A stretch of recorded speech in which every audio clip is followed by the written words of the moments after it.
Hello, fictional. Welcome to the What If Issei. Today we are gonna see, what if Issei was born into a noble devil family? Part 1. If you end up liking this video, please consider subscribe, so without further ado, let's get into the video. Prologue. I suppose you could say I've had anything but a standard childhood, in fact, there's no supposing about it. Let's start back when I was 5, when everything went to crap. I was a kid just like any other back then. I asked too many questions, was a little bit clumsy, and had two parents who doted on me like I was a prince. I'd never actually considered that there was anything abnormal about me or my family. 2 weeks after my 6th birthday, I'd just been put to bed by my mother and I heard some strange noises coming from downstairs. Being the curious little runt that I was, I snuck down to see what was going on and was scarred for life. 2 burned husks, who I now assume are my parents, were nailed to the wall, eyes ripped out of their sockets, heads lolling on their shoulders, and blood pooling on the floor. Doing the most predictable thing, I screamed and ran from the room. Obviously, my uncoordinated 6-year-old legs couldn't get me very far at high speeds, and I ended up crashing to the floor. 2 figures approached, the one in the lead had a sadistic grin plastered across his face, light glinting across his somehow pointed teeth and shiny black wings. Well, looks like there's a kid as well. What a fabulous surprise. Don Issei, you go on ahead, this won't take a minute. He said, laughing maniacally while pulling a glowing spear seemingly out of nowhere. With the pounding of footsteps and the ruffle of feathers, Don Issei fled the scene, thus leaving me alone with the man who murdered my parents. The man slowly advanced, savoring the fact that I was helpless to stop him from attacking me. With a chuckle, he stabbed his spear into my left shoulder, saying something about it being punishment for associating with devils. At the time, I had no idea what he was talking about. The pain was like none I'd ever experienced before, both hot and cold, spreading throughout my body in an instant. Instead of reaching a peak, the suffering I endured continued to grow with each passing second. It certainly didn't help things when the man created another spear and repeated the process on my other shoulder. All of a sudden, I couldn't hear anything, I was sucked into a black void and isolated from all my senses. You're lucky I pulled you out, boy. You won't be able to handle much more of this before you perish, a deep booming voice stated, echoing around the space. Who are you? I called into the abyss, not expecting a response. The name's Drake, partner. But that's not important right now. You and I need to escape the situation as soon as possible, as I said, you won't be able to handle much more. How would I do that? He's too strong, I can't do it. I cried out. If it's power you need, then I can help you with that, for a price. Responded Drake. Anything, just get me out of here. Are you sure? Once you go down this road, there isn't any going back. Do it. After leaving the void, I feel the pain immediately resume in my arms, then I feel a searing burn in my head, hear something that sounded like Drake say Welsh dragon over booster, and the rest is too blurry to remember any specific details. Apparently at some point I passed out, because the next thing I remember is waking up in a strange room with an odd-looking man beside me. His most striking feature was the mane of crimson hair coupled with striking blue eyes. Glad to see you're awake. I'm sure you have a lot of questions, but first please allow me to introduce myself. My name is IsseixOC Lucifer, and I am one of the leaders of the demons. I just stared at him, expecting an explanation. Suddenly, there was a bright red flash, and my arm felt much heavier than it should. Looking down, I noticed a strange-looking red gauntlet encasing my skinny arm. Looking back, it's rather comical. While I stared, dumbfounded, a green gem on the palm began to glow, and Drake's voice emanated from me. Perhaps it would be wisest to save the explanation for another day, Lord Lucifer. The boy is tired and is in dire need of rest and nourishment. Drake said, with a hint of humor entering his voice. Very well, I'll have my servants bring in some food shortly. For now, just get some rest, you need it. Lucifer said, as he stood and left the room. After what felt like 2 days, the man with red hair returned, and I could tell he wanted to speak with me. Now then, Issei, I'm sure you have some questions for me. IsseixOC said. Not really, my lord, Drake has explained most of what happened to me, but I still don't know how I fit into all of this. I replied. First, please, call me IsseixOC. Second, I believe I can help with that. Moving along, I'm afraid the details will be rather grim. Your mother was an old friend of mine, and one of the nobles of the underworld. Having a position of power like she did created many enemies among the angels, fallen angels, and even other devils. What you simply need to know is that a team of rogue fallen angels attacked you in an attempt to exterminate the Hyoudou family from the underworld. However, there was one thing that the fallen did not account for, that being you. The fallen's information was incorrect, leading them to believe your parents did not have a child. As you may have heard from Drake, you are no ordinary child, you are what is known as the Sekiruyute. You can ask Drake any questions you might have about this subject. Moving on, a council has decided that since you are still a child, you will spend the rest of your youth under the care of Azazel, the Governor General of the Fallen Angels. Wait a minute, aren't the Fallen Angels the people who killed my parents? Why would you ever make me stay with their leader? I almost yelled, infuriated that anyone would even consider the thought. Issei, I understand why you disagree, but the Fallen who attacked your family were a rogue group and were not ordered to do so by Azazel. Besides, Azazel is the only one who understands even part of your sacred gear and can help you train accordingly.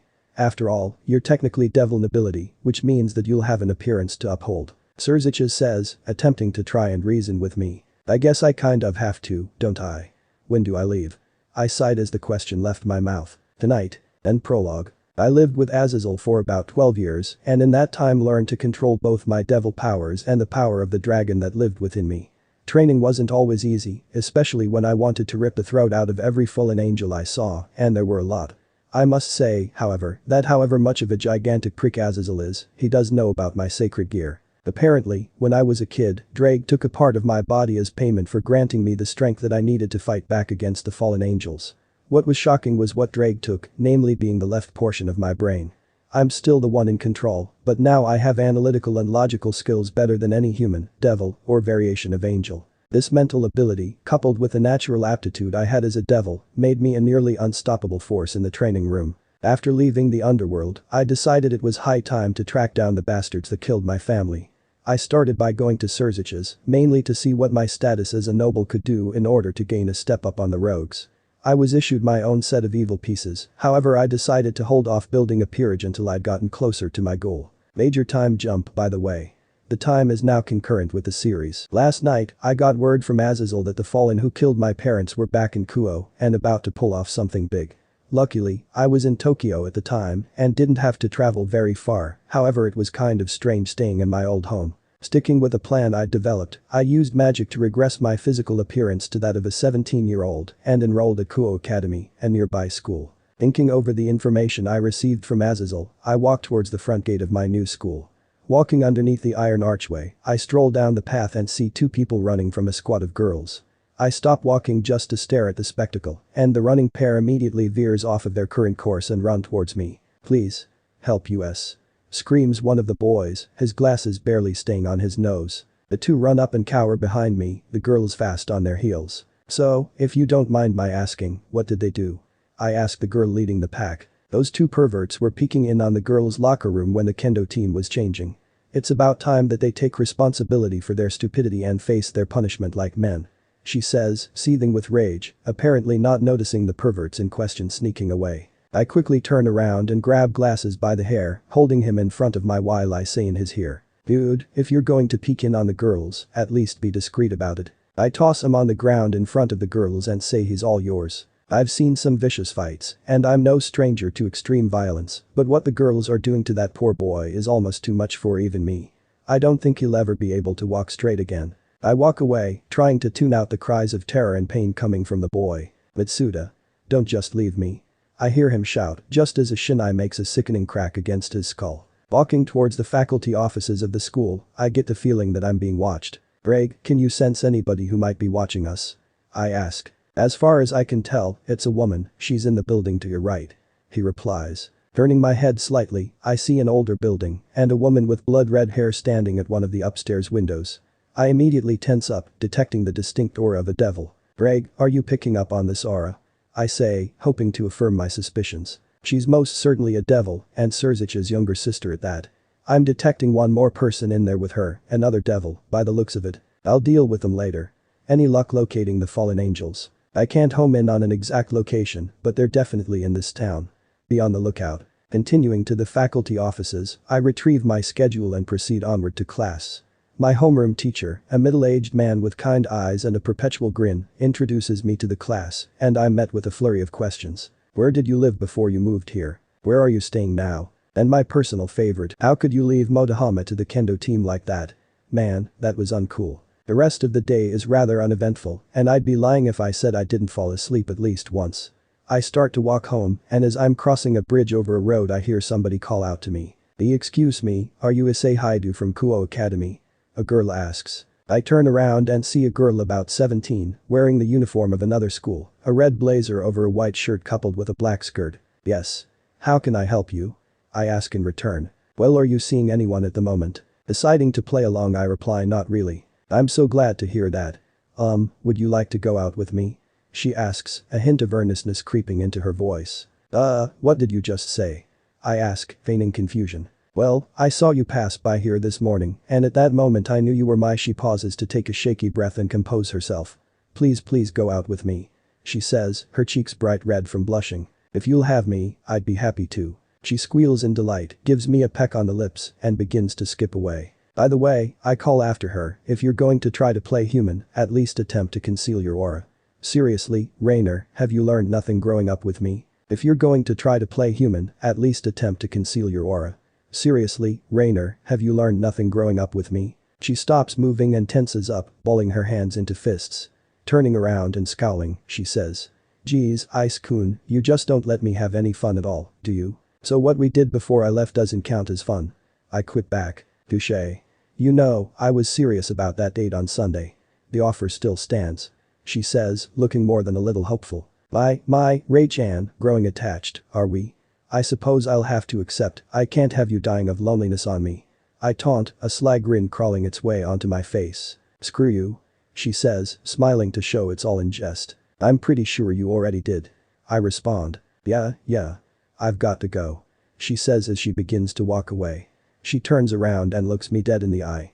Oh, and Ice-kun, it's good to see you again. She turns around and warps off to wherever she's staying. Shaking my head, I turn around and start back on the route to my house. Feeling a bit hungry, I stop by a convenience store and buy some drinks and a protein bar. Walking in front of a playground, I stop and sit on the swing set. Are you going to come out yet? I bought you a drink, it'd be a shame to see it go to waste. I call out, looking at the wooded area in front of me. Nothing happens. You know, for someone who's supposed to be tailing me, you sure make a lot of noise. Are you one of Citri's or Gremory's? I continue. At this, I hear a small gasp and light footsteps crunch on fallen leaves as my pursuer leaves cover. A younger girl who I've seen in school emerges from the woods, looking confused, curious, and slightly irritated. How did you know I was there? She asks. I just told you, and you still haven't answered my question. I reply, patting the seat of the swing next to mine. She advances hesitantly, as if thinking I would spring up and attack her at any moment. You can calm down, I'm not here for a fight. Do you want something to drink? You've been following me all afternoon, you must be thirsty. I say, holding out a bottle of water. She moves forward and sits on the swing, but she's incredibly tense, ready to spring into action at any moment. I'm Hyoudou, and you are? I ask, attempting to strike up a conversation. Koneko Issei. She replies, her short responses demonstrating her distrust. Oh, so you're one of Rias. She draws breath quickly, obviously shocked that I know her identity. You can tell Rias that I'll stop in to see her soon, but I'm assuming that she asked you to keep an eye on me for the entire weekend. Noticing she'd finished her water, I take the bottle and vaporize it in my hand. It's a lot cleaner than throwing it away. I explain. But how did you do that? And could you hear me? She asks, obviously growing to trust me a tad more. It's a bit of a long story, and it's getting rather late. Why don't we discuss this at my house over dinner and a cup of tea? I ask, expecting her to decline my invitation. I was told to gather as much information about you as possible. I'll have to accept your offer. She replies, blushing slightly. Well then, follow me, Koneko-chan. I say as I stand up and walk towards my home, Koneko never more than 3 steps away from me. The walk is uneventful, but that's to be expected, as the park is only 2 blocks from my home. Please, make yourself at home. The den is on the right, and I'll have dinner ready in a few minutes. I say as we enter my house. I can hear Koneko sit down on the couch as I put a pan on the stove and begin to cook up some fish. After 20 minutes, I take the fish off the stove and steam some vegetables. I call out to Koneko to tell her I'm almost finished, but receive no reply. Walking into the adjacent room, I find her curled up on the couch, sound asleep. Deciding dinner can wait, I carry her upstairs to a spare bedroom and lay her on the bed. Returning downstairs, I finish up the vegetables and sit down at the table alone. Right before I dig in, I hear light padding on the steps as Koneko returns down to the dining room. Well, looks like you woke up just in time. I say, poking a little bit of fun at the young devil. You didn't do anything to me, did you? She asks, looking slightly annoyed about something. What would make you think that? I heard you talking to the fallen angel on the bridge. I heard what you two did together. She says, looking to be even more annoyed. Anyway, no. I didn't do anything to you except carry you up to the bedroom. By the way, the food is going to get cold if you don't hurry up. My statement galvanizing her into action, she sits down at the dinner table while I prepare her a plate and fetching refreshments for the both of us. Setting the bottles down on the table, I resume my seat as Koneko looks at me in shock. "Sake?" she asks, dumbfounded, "but we're underage." "Maybe you are, I'm 27. I say, pouring myself a glass of the strong liquid. "I brought you some tea, since I figured you weren't a drinking type." Sliding the plastic jug of oolong tea towards her, I begin to eat. Noticing that she isn't touching her food, an unsettling thought pops into my head. "You know, I didn't ask, but do you like fish?" I ask, nervous that she wouldn't like what I had to offer. "No, it's fine. I'm just wondering what exactly you are," she states, being blunter than a sledgehammer. "We'll get to that after dinner, for now, just enjoy the food." After clearing the plates from the table once we'd finished eating, I invite Koneko to join me in the den for the long-awaited discussion. She remains mostly quiet as I explain my past to her, but she tears up a bit when I bring up my parents. "That's why your house is empty," she says. No condolences, no apologies, not a single attempt at comforting me, and I appreciate it, I've grown sick of them. As I explain the story of Drake and my sacred gear, she seems to finally understand how I could detect her presence. Wrapping up my story, I look over and realize it's almost midnight. "Koneko-chan, seeing as it's so late and we don't have school tomorrow, would you like to stay here for the night?" I ask, honestly not knowing what to expect. "I'd like that very much, senpai," she replies, leaning in close to me and laying her head on my shoulders. Within moments, she's asleep. "Are you not going to do anything, partner?" the voice of Drake inquires. "Lay off it, will you?" I snap back. "But aren't you the one who wanted a harem? Besides, dragons like you have a natural tendency to attract people." Drake replies. "I swear, sometimes he can be more annoying than Azazel. You come with an off switch." Point taken. The conversation in my head over, I carry Koneko up to the spare bedroom she was in before and then go to my own room to get ready for bed. I wake up to an unfamiliar weight on my chest and look up to see Koneko lying on top of me, breathing softly with her head resting next to mine. I try to get up without waking her, but that proves to be ineffective. "Good morning, senpai," Koneko says, her eyes fluttering open as I try to lift her off me. Good morning, I guess." I reply, thoroughly confused by the situation. "Koneko-chan." "Yes, senpai. Why are you sleeping on top of me? I came in last night to talk some more, but you look so lonely sleeping by yourself. I just couldn't resist," she explained, all the while nuzzling my neck. "Well, what did you want to talk about?" "I thought that I should tell you my story, since you told me yours," she said. "I thought that I should tell you my story, since you told me yours." "Koneko-chan, you don't need to do that," I reply, taken aback by this turn of events. "No, you deserve to know, especially after you told me about you," she says, with a determined look in her eyes. Perhaps I didn't word that right. "You don't need to tell me because I already know." Her eyes widen in shock. "What are you talking about? How could you possibly know?" "Koneko-chan, I was entering the territory of another devil and tracking down a group of rogue fallen angels. I didn't know if I was going to encounter hostile forces, and I also didn't know how willing the other peerages in the area would be willing to help. Obviously, this prompted me to do some digging about both the Gremory and Citri peerages. I apologize if you feel what I did was a violation of your privacy, and I completely understand if you don't want to be around me anymore." I try to stand up from my bed and leave the room, and I feel something long and thin wrap itself around my torso. Looking down, I see that the tail belongs to Koneko. Sitting down on the edge of the bed, Koneko immediately moves to my side, laying down and resting her head on my lap. "Koneko-chan. I could never hate you, senpai." She stands up, gives me a quick kiss on the lips, and leaves. I have to go make my reports to Rias G. I'll be back in about an hour. Completely shocked by Koneko's unorthodox behavior, I sit unresponsive for a moment. "Senpai?" Koneko asks, bringing me back down to earth. "Oh, right. Could you do me a favor and not tell her my name or anything about me?" "Why? Rias and I actually have a bit of a history and I want to mess with her a bit," I say, chuckling slightly to myself. "Fine, but only because it's you," she says, letting out an absolutely adorable huff of frustration. Turning on her heel, Koneko leaves me to my thoughts. "You missed quite an opportunity there, partner." Drake taunts. "Drake, do the world a favor and stop thinking with your no sorry my dick." I snap back. "By the way, I'm still pissed at you for not telling me about Rainer being here. What was it you told that Nekashu? I wanted to mess with you a bit. If she posed any actual threat to you, I'd let you know in an instant. The danger doesn't matter. I asked you if you'd found any fallen angels and you gave me incorrect information. The risk associated with misinformation is enough to be deadly. Do I need to remind you of what happened in Amsterdam? We agreed never to speak of that again. If you had done your job, there'd be nothing to speak about. Don't you need to look for the fallen angels?" Drake said, obviously trying to change the subject. You're right. We'll continue this later. Standing up, I walk downstairs to the kitchen to grab something for breakfast. I decide to leave a note in case Koneko comes back to the house while I'm out. Koneko-chan, I went out for a bit to hunt down the fallen angels Azazel told me about. If you think you can find me, feel free to do so, if not, I should be back around noon. Issei, leaving the house, I have Drake scan the area for any fallen angels who are drainer. I'm picking up something that seems to be a fallen. It's in the park over by your school. Let's go, this should get interesting. Start building up energy in case we have to fight, I want to end this quickly. And whatever you do, don't let me kill them until I've got the information we need. Entering the park, I don't sense anything out of the ordinary. Drake, I thought you said there was a fallen here. I ask, thinking that the dragon was getting revenge for this morning. It was. I'm not exactly sure where they are now, but they're close. He responds. I feel a chill down my spine as the air grows colder.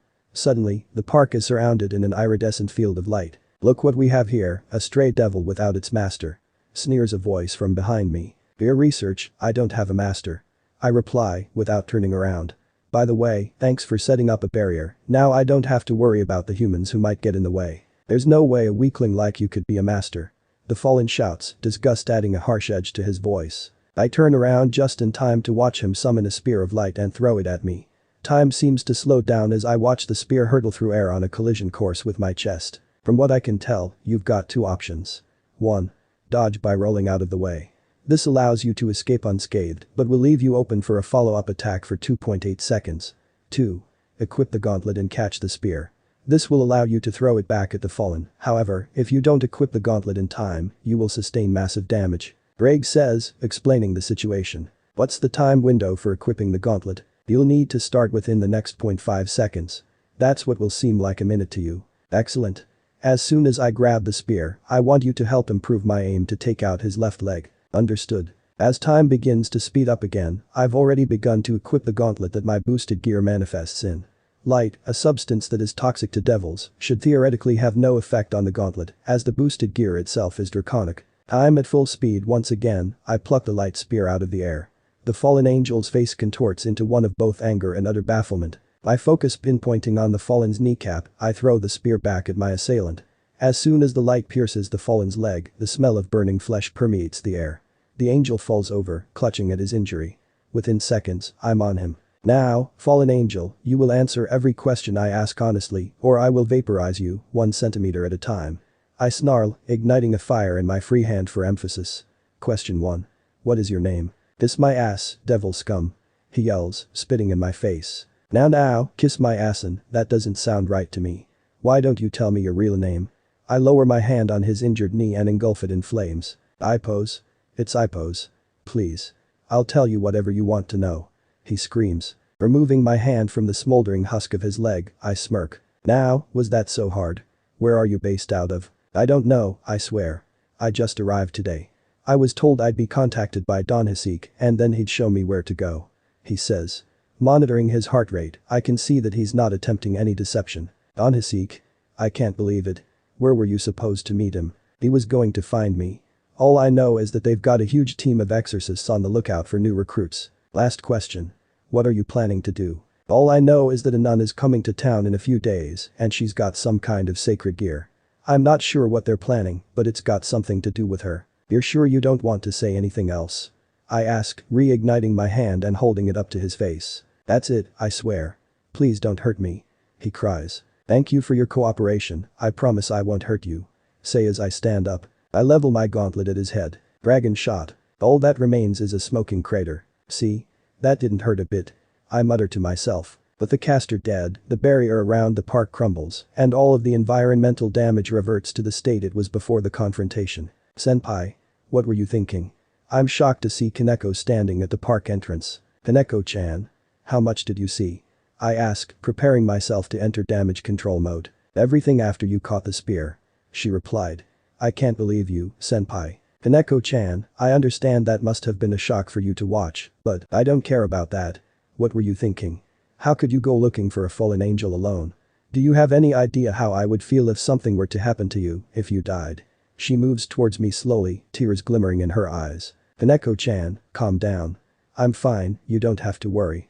I'll never do anything that I don't think I can handle. I'm not going to die on you, I promise. Walking up to her, I put my hand on her shoulder and start to walk. Let's go home, Koneko-chan. She sniffs, wipes her eyes, and begins to walk. I decided that instead of going home, I'd take Koneko out for some lunch.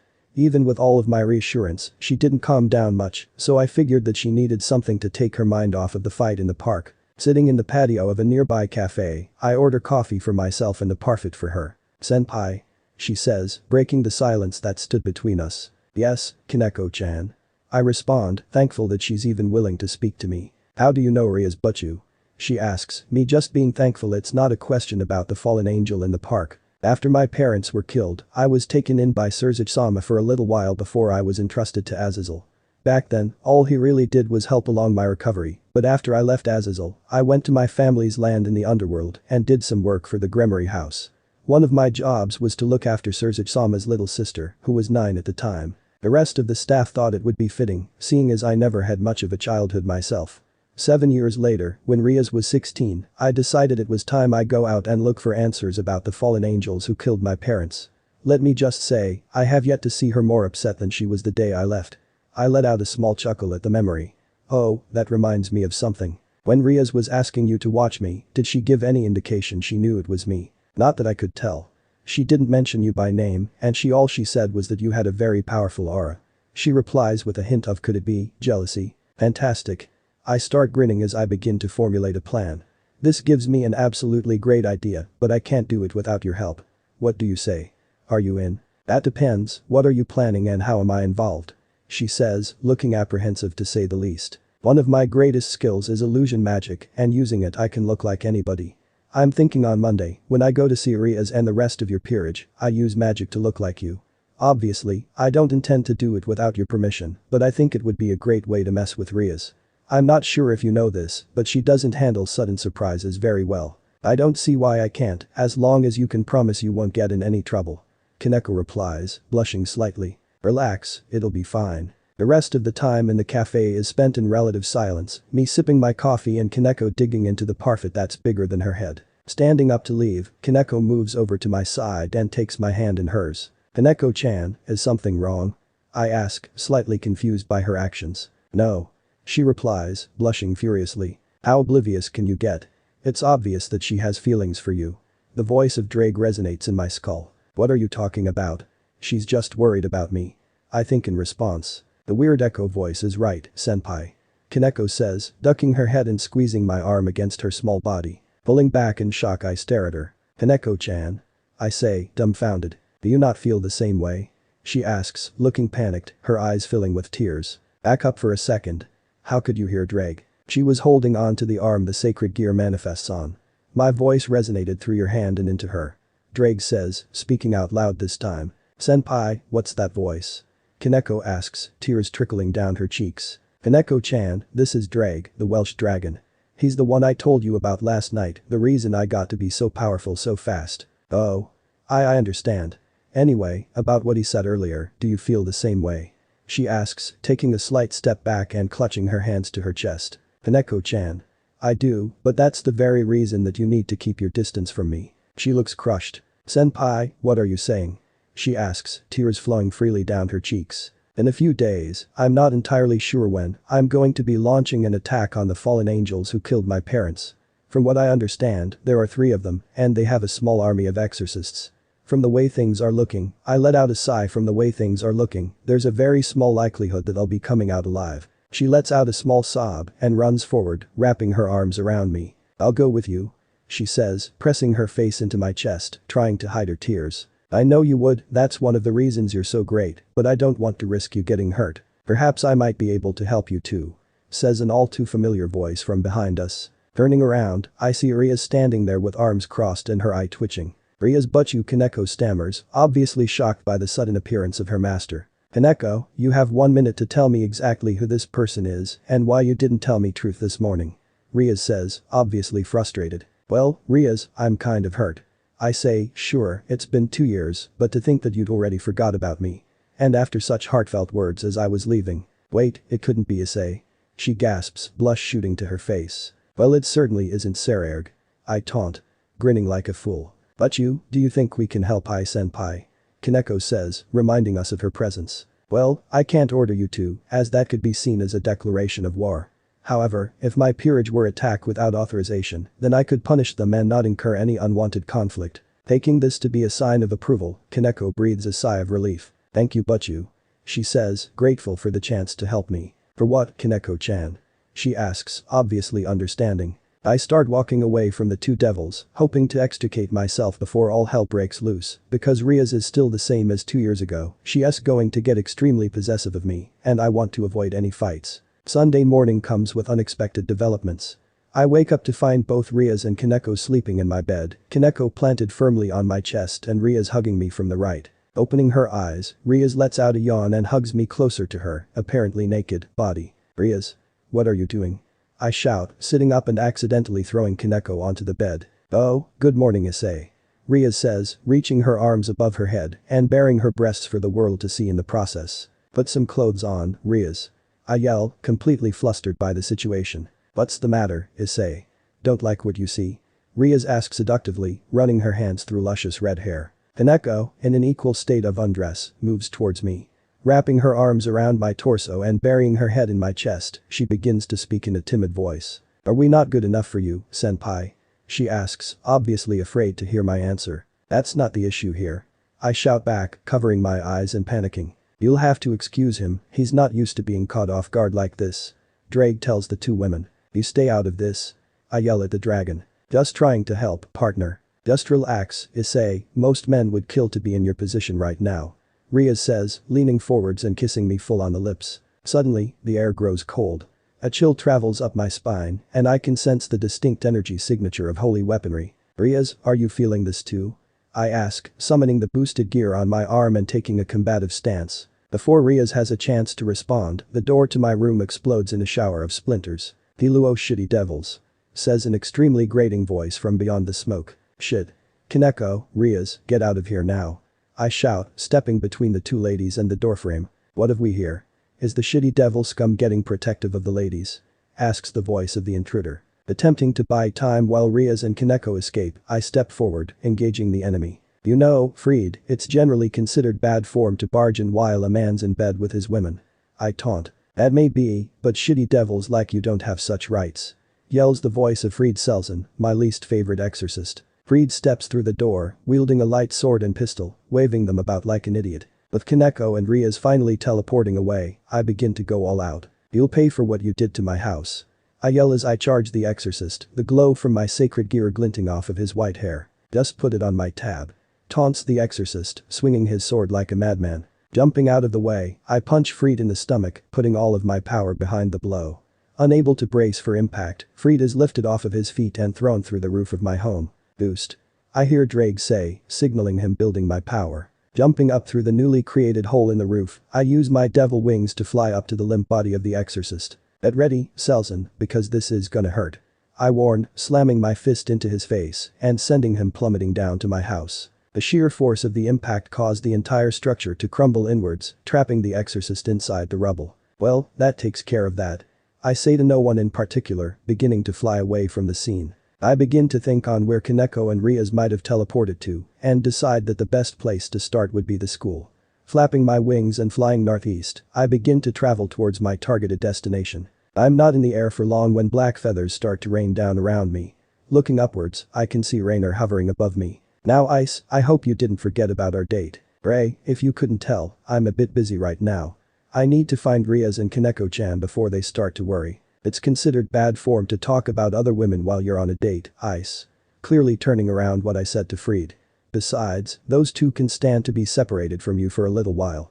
She says, obviously jealous of the attention I'd been giving the two girls. Fine, follow me and we can start. I say as I begin my descent into a park. No need to be so enthusiastic. She grumbles sarcastically. Upon landing, my mood begins to improve, due in part to the fact that I received word from Rias that she and Koneko were okay.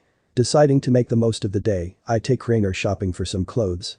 My arms heavy with bags, we decide to stop in for lunch at a nearby cafe, where the business talks begin. Ray, do you know anything about rogue activity in the area? I ask, suddenly very serious. From what I understand, Don Hasek, Middle and Kunapagos are planning something involving a sacred gear. I've got a friend of mine working on the inside and she tells me that Middle doesn't really want to be involved, but she doesn't have much of a choice. She lets out a sigh of frustration. On top of the angels, Calwerner, my friend, says that there's a team of about 100 exorcists. Sounds like a party. I say, chuckling. I'm kind of hurt that I wasn't invited. Ice, be serious, I don't think you can handle this alone. Let me go with you. She says, sounding very similar to how Koneko did yesterday. Ray, have I shown any intention to stop you? To be honest, I think that those odds might just be pushing it a little, so your help would be greatly appreciated. I explain. Anyway, are you positive Middle is involved?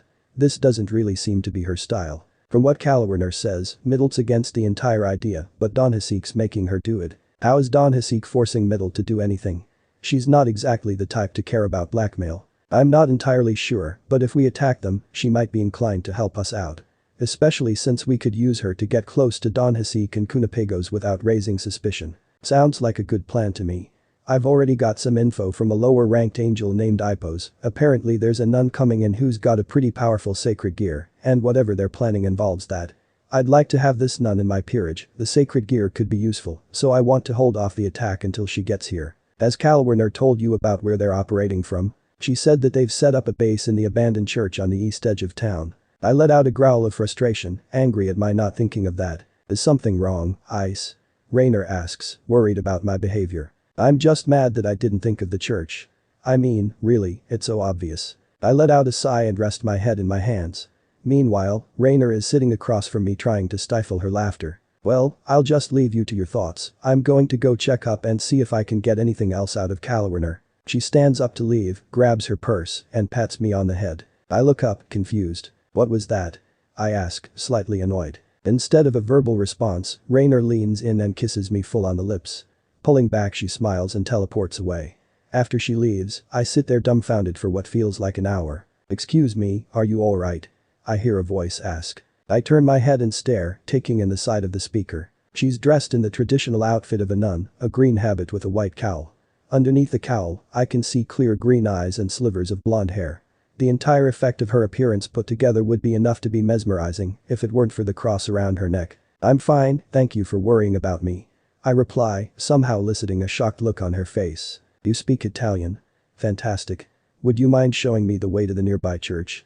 I would ask somebody else, but nobody else understands me, and I don't know that much Japanese. Realizing that my devil abilities were automatically translating our conversation, I stand up and introduce myself. My name is Issei Hyoudou, but you can just call me Ice. And who might you be? If you don't mind my asking. I'm Asia Argento, it's nice to meet you, Ai-san. You're looking to go to the old church, right? I ask, checking to see if she's the sacred gear wielder the fallen are after. That's right, I was assigned to go there and try to raise attendance. Well, let's go. Walking down the street with Asia next to me, I begin to strike up a conversation. So, is this your first time in Japan? Yes, I've been with the church most of my life, and I've been so busy with my duties that I've never had time to go anywhere or do anything else.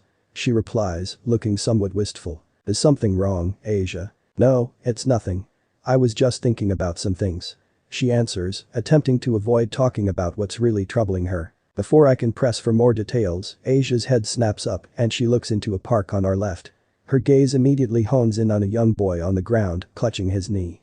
Even from here, I can hear him crying, and obviously Asia can too. She rushes over to him, begins to comfort him. Don't cry, it's just a scrape. You're a boy, after all, she says while patting his head. You do know he can't understand you, right? I ask. Ignoring me, she places her hands on the boy's injured leg, catching both him and me by surprise. 2 silver rings appear on her delicate fingers, and a green light envelops her hands and the boy's leg. Shocked by her powers, I begin to confer with Dreg. Dreg is that, Twilight Healing. One of the more powerful sacred gears. While it has no offensive capability, it's incredibly useful as a healing tool. I'd assume that the fallen angels intend to use her to continuously regenerate after battles. He replies, knowing what I was going to ask. Once the scrape on the boy's leg had been healed, Asia stood up and smiled down at the boy. Look. Your wound's gone. It's alright now. She says, the boy just staring at her, confused. She lets out a small gasp and turns towards me. Sorry, force of habit. She apologizes. Don't worry about it, Asia. I'm just more impressed at what you did just now. I say, gesturing for her and me to continue on our way. Patching up alongside me, she begins to speak in a rather guarded fashion. I must have surprised you. she says, ducking her head and tightly gripping her suitcase. Well, you have a pretty amazing power. I respond, trying to pull her out of the funk she's in. Looking up at me, she puts on a forced smile. It's a wonderful power granted by God. She responds, attempting to sound happy. Yes, a wonderful power, she adds, her face dropping and appearing more sullen than before. Asia, is something the matter?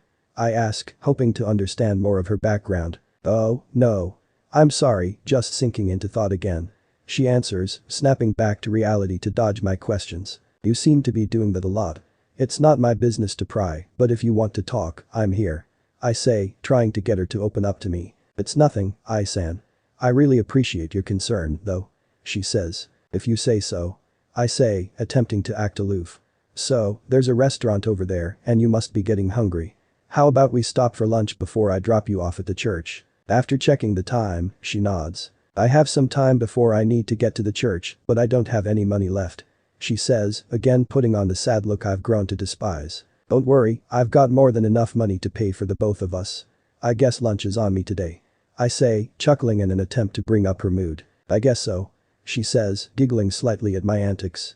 Well, I'm glad to see that she's returning back to her old self. I wish I knew what caused her mood in the first place. It must be something involving her sacred gear. The voice of Drake tells me, obviously picking up on my train of thought. Come on, Drake. Have you ever even considered respecting my privacy, I ask, incredibly irritated at his interruption. We share a brain, there's no such thing as privacy. Stating the obvious and pissing me off to no ends. You can be a real ass sometimes.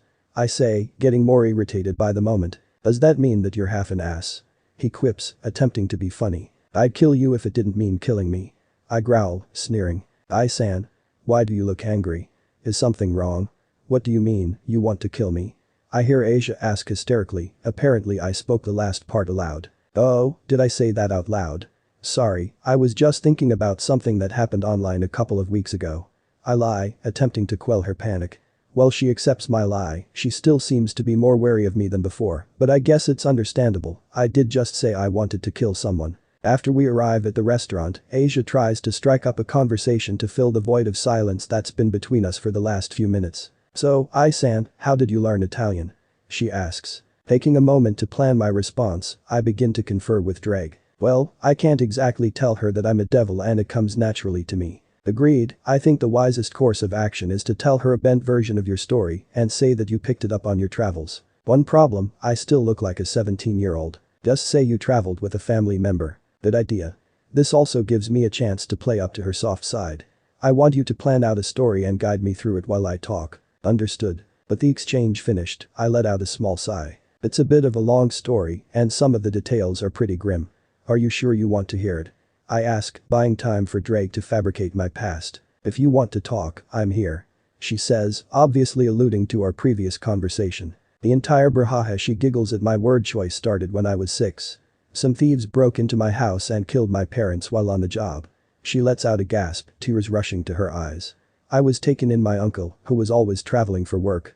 Most of the time, I ended up having to go with him and we spent a lot of time in Europe. I was actually living with my uncle in London until a few months ago when he had a heart attack and passed away. A fake tear rolls down my cheek, drawing a whimper from my tablemate. After he died, I decided to come back to my hometown to finish out high school, so here I am. I am so sorry for all that you've been through. I'll make sure to keep you in my prayers. She says, following the typical pattern that almost everybody said, minus the prayers. Don't apologize for something that you had no control over them. I say, my tone hardening. These things happen, no matter how depressing it is. Condolences and apologies can't raise the dead, neither can revenge. Drake tells me. Back off, I'm busy. I think back, thoroughly infuriated at his insolence. End of the here. So that's it for today's video guys. Before you go, just like the video and share it with your friends. Bye.